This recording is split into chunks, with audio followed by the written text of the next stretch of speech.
in our technical difficulties. The software on this phone, this isn't my main phone anymore. This is my old phone, so the software's old. So oh, you're using your old phone? I use the old camera? I use the old phone, yeah, for this now. Dude, I know you lean that light up, but it's still... You can only do so much. This is why I prefer doing it in your car, because you have much better lighting. There we go. Okay, better? Alright, Hellboy. So we've been discussing our thoughts of this outside the car. And I think we all are in the general camp of we like the movie. I'm not entirely sure. I'm pretty sure that Carrie-Ann isn't the biggest fan. I know, I think she liked it. I mean, I'll have to get her opinion when she comes back, but I think she liked it. And there was that one movie theater employee who hated the movie. Yeah, that's true. Here's the thing. I want to see this movie do well.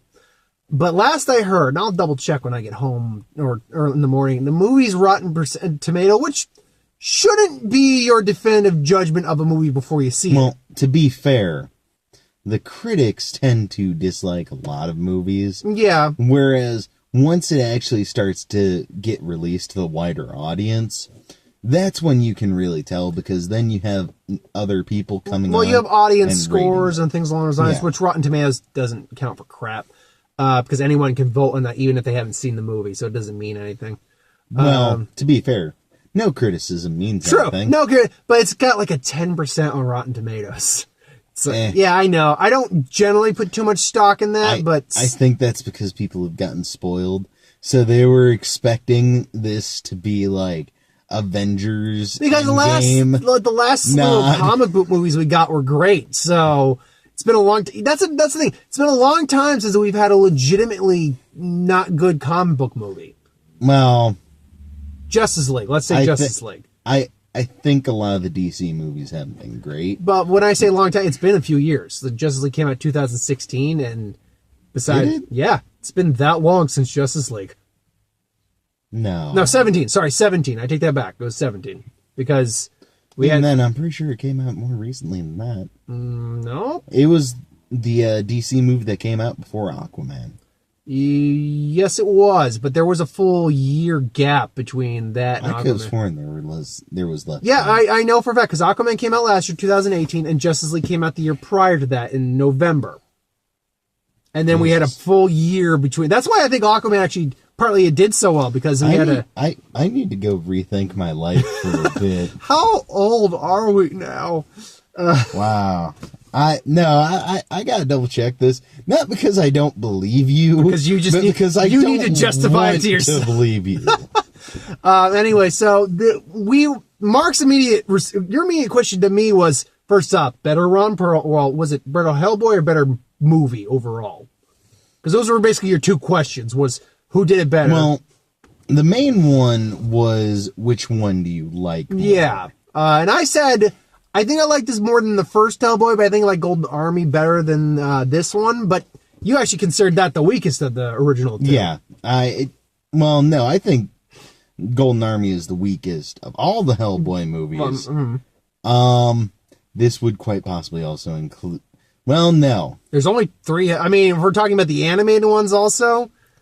Animated as well. Because then actually I wouldn't even put this one as the best one. I'd probably put Blood and Iron as the best one. No. Well, I think Blood and Iron is great. I want to say this one I think is the best.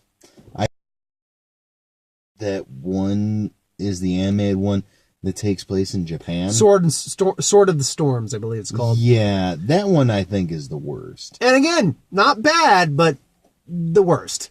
Yeah.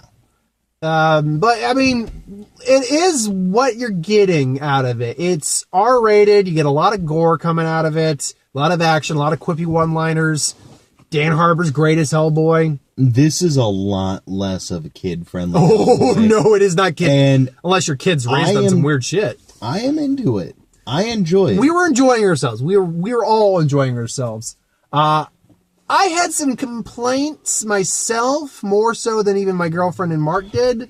I didn't think the pacing was very good. I thought each scene was good, but the overall process of getting through the movie felt very disjointed to me. You didn't have the same complaint in that sense. No. You were able to Yeah, I see was it. able to kind of piece it together and everything. Yeah. We're all in agreement, though, that is effect with Alice, where she channels the spirit to talk to. The first time she does it, it looks fine. It looks okay. Yeah, there's nothing. The second time she does it later on in the movie, there has to be a story behind that, why it looks so bad. Well, the movie was set to come out actually in January initially, but they bumped it up 3 months. I'm wondering if they needed more time on the movie and they just didn't get it.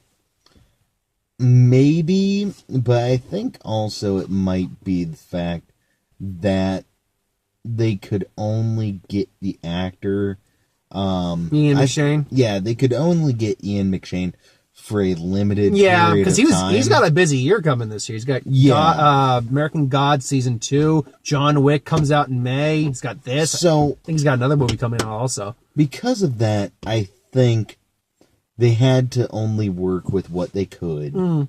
So they weren't able to get the effect down just right. Yeah, because it looked just basically like they superimposed his face on that effect. Oh yeah, there were It points was bad. where It was you can see bad. it clipping, but you also still get that with other movies as well. Yeah. Like, I haven't seen it personally, but I have heard so much about it. In the Avengers, what was it? The more recent Avengers movie, Infinity War? yeah. There is a scene in the movie where The movie's been out for a while, so it's don't either worry about Tony stuff. Stark or Peter Parker. They have their mask off, and they're wearing like a robotic suit, and their head starts like clipping out of their body. You know what? You bring that. I never even thought about that. You're right. I think you're right. It's either Tony or Peter. I'll have to watch it. Me and Carrie my girlfriend are currently binging the Marvel movies to go to Endgame. So we're almost at Infinity War. I'll have to look for that when we're watching it. Yeah, I didn't. You bring it forget up. what scene it is. I would have to believe it's when they're on the ship heading towards Titan, because that's the scene that they're both in. Apparently, it's, I think, a wide shot of some sort, and it has a bunch of characters in it. But you can see Might be when they're on Titan too. That could be it. That sounds kind of familiar. Because it's them and the Guardians all in the same shot with Doctor Strange as well. Yeah, I just know there are a bunch of people in the scene, and it's someone wearing like a suit. Yeah. Sorry, I've been having like weird eye issues. Well, since you I've been are wearing the still getting glasses used to all the those time. things. So yeah. Welcome to the club, brother. But yeah, so yeah, that was probably the only really bad effect in the movie. Yeah. And the rest of the effects are pretty good. Granted, I do want to say, like, the demons or whatever they got, one, they look mildly Del Toro inspired. Probably. Two, those are fucking magic cards. I own a couple of them. It's like, wait, isn't that an Eldrazi? Isn't that just a demon? Look, I got this card. It's worth 50 cents. Hey, I mean, they do some creative stuff. I do like the one with the bone legs. Yeah, or just walking on people and just scaling up its legs, just increasing the amount. Yeah, so, I mean, the plot is the basic plot, or the main plot, I guess, is that there's I think they said like a 12th century witch, the Blood Witch who's immortal, and she basically wants to create hell on earth, blah, blah, blah. And Hellboy's got to stop her, but it's him dealing with existential crisis of who he really is and all that, which is par for the course with Hellboy. Not necessarily hell on earth. She wants to get rid of humanity and kind of start anew. Kind of. She wants the Fae to rise up. Yeah, pretty much. And I think, actually, that this might be a case where you kind of wonder, was her original goal just Fae living alongside humans, but then she got stuck in a box and kind of went crazy, and then when she came back, she went, okay, fuck this, murder the fuck out of them. That's true, because they betrayed her when, or she was betrayed. We don't actually see, in the beginning, we see like how Arthur and Merlin beat her, but it was implied that they were reaching some sort of accord, or they were, that was what was going to be attempted before they betrayed her on that. So, I don't know. Maybe things could have worked out. Who knows? Also, they never exactly explain the whole Blood Queen thing. Yeah, Like, it's kind of hinted at. She can actually that manipulate blood. is like a big thing for her. But I have to say, I was kind of expecting vampire. Or at the very minimum, like... With a name like Or the very Blood minimum, Queen. like going Hellsing Alucard with just the giant tidal wave of blood coming or something like that. Yeah. Yeah, but from what the little I could gather, she seems to be able to manipulate blood. She crushed those witches. She killed the warthog Fae guy. She's able to even manipulate Hellboy through a lot of their interactions. The warthog pig guy, I think that was more... She was just taking away the power that she had given him. And then she shrunk him until he bursts. Yeah. But no, we obviously don't have Liz and Abe in this one, though there is, the end of the movie does have Abe, them finding Abe. Spoilers. Do we care? Sometimes. I don't know. In this case, I guess not as much, though that is an after credit scene. No, that one's not an after credit scene. The after credit scene is him talking with the ghost of the lobster at his dad's grave. Spoiler, they kill Ian McShane. Sir, not explained in this film. Who is a part of the comics, but that one is a big jab. Even in the comics, I don't remember barely, him as explained. He's barely explained. Like, they kind of touch on who he is and what he does. Basically, he is the world's greatest Nazi killer. That's literally how they introduce him in the film, and that's it. All I know is he's played by Thomas Hayden Church, who was the Sandman in Spider-Man 3. Sideways. I'm running out of ways to describe who this guy is. You'd know him to see him. Okay. Wait, okay, you want to see the claw? Oh, yeah, you saw the claw. Yeah. he just burnt. Oh, that just happened. Oh my God. Whoa, that just happened. Oh. I love you. No, I love you. What was it? Lobster Man? What did he say? Joe Lobster Man or John Lobster? I'm trying to remember the Claw's actual name. It's like John Lobster. Something like that. Yeah. But I leaned over to him at one point because the Baba Yaga scene is a great scene. And I leaned over and was like, how is the grossest fucking thing in this movie Baba Yaga making out with Hellboy? Oh, yeah.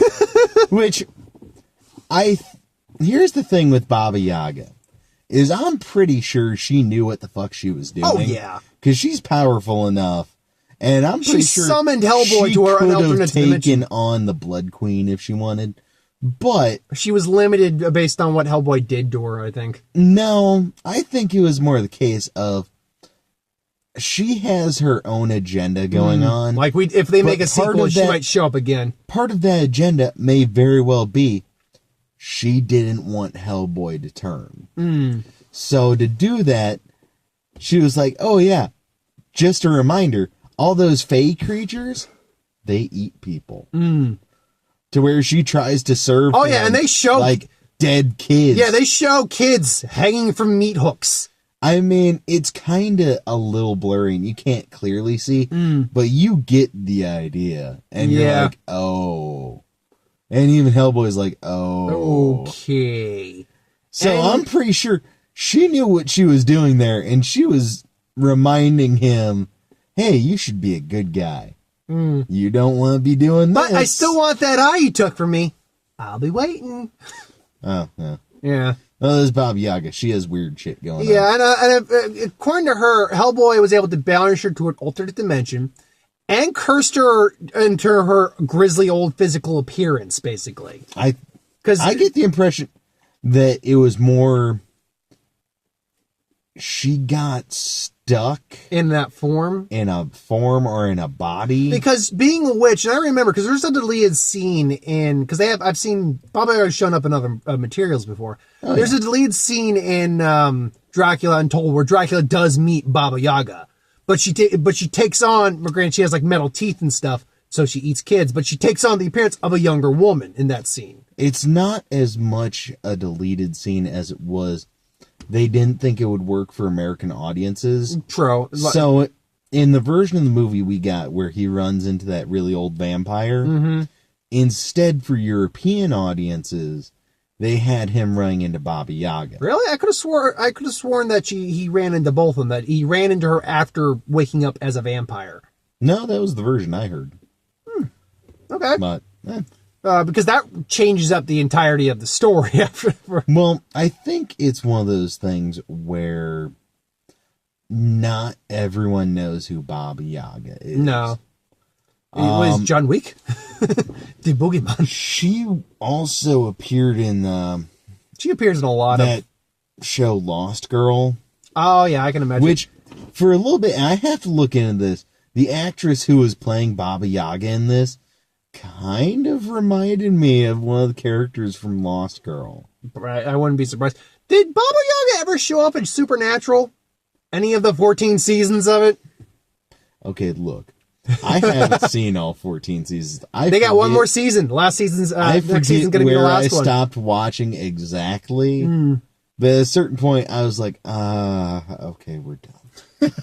But maybe, or at least something equivalent like her. Yeah. But yeah, the Baba Yaga scene's cool. The giant fighting scene is cool. All these are cool scenes wrapped together. For me, it just didn't quite flow right. The soundtrack's great. I got more of a flow to it, though. Yeah, the soundtrack's pretty top notch, though. Like I could see this is like I have both the Guardians of the Galaxy soundtracks. I could see me picking up the soundtrack for this one too. Just be like, hell yeah. Well, the other thing is, as far as the flow goes, I think a big thing that helps is if you kind of picture it flowing like a comic book, panel to panel, sort of, where you can kind of tell difference between scenes and almost picture like the little text bubble at the top being like England 1630 AD or whatever. Oh, someone we know on the outside. Yeah, no, I can see that a little bit. I can see it, but that kind of goes at least into the way of translating. What am I talking about? That kind of goes into the way of saying that not every part of a comic book necessarily translates properly to film, but it's not done in such a jarring manner like the Hulk movie did, the first Hulk movie. Yeah. That was hard to get through. I don't know if there's much else to go over before talking about trailers. I do want to say that I think this movie also was channeling a bit more of what you got in the 90s with that hardcore like Spawn and stuff like that, where it's like, okay, we're going to make it creepy, we're going to make it scary, and we're going to make it violent as fuck. This is very much a horror comic comedy, if you will. Yeah.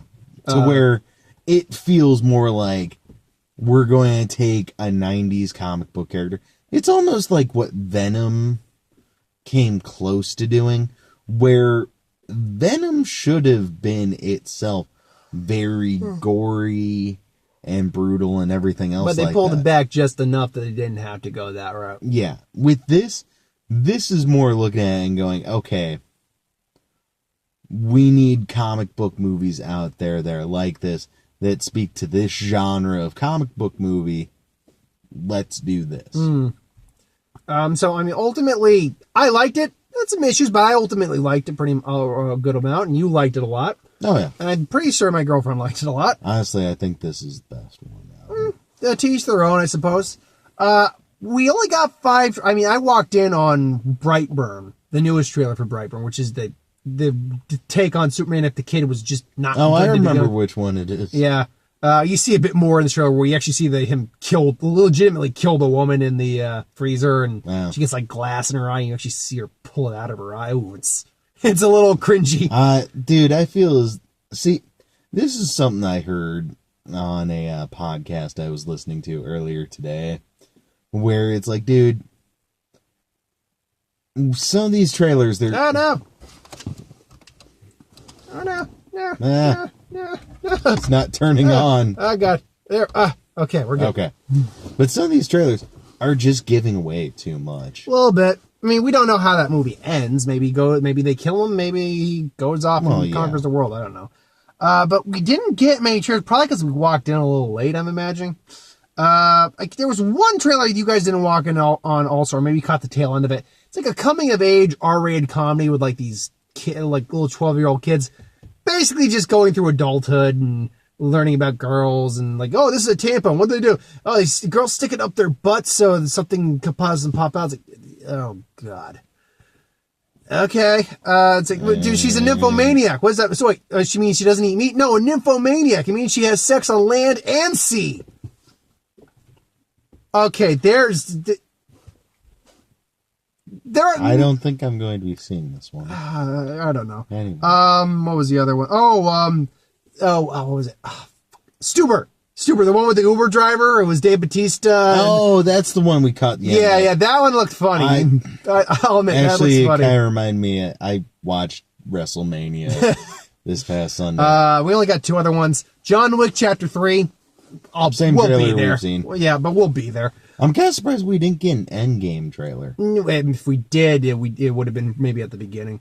And Anna, which is just Hannah minus the H, but with, oh God, what was the one with Charlize Theron like last year? Red Sparrow? No, that was Atomic Blonde. Atomic Blonde. Yeah, that was it. No, you're sorry. Yeah, there's only dude. There are so many movies in this genre now. Red Sparrow's Jennifer Lawrence. Oh, I know. It's pretty much Atomic Blonde again. That's basically it. The action sequence they showed in the trailer was pretty badass.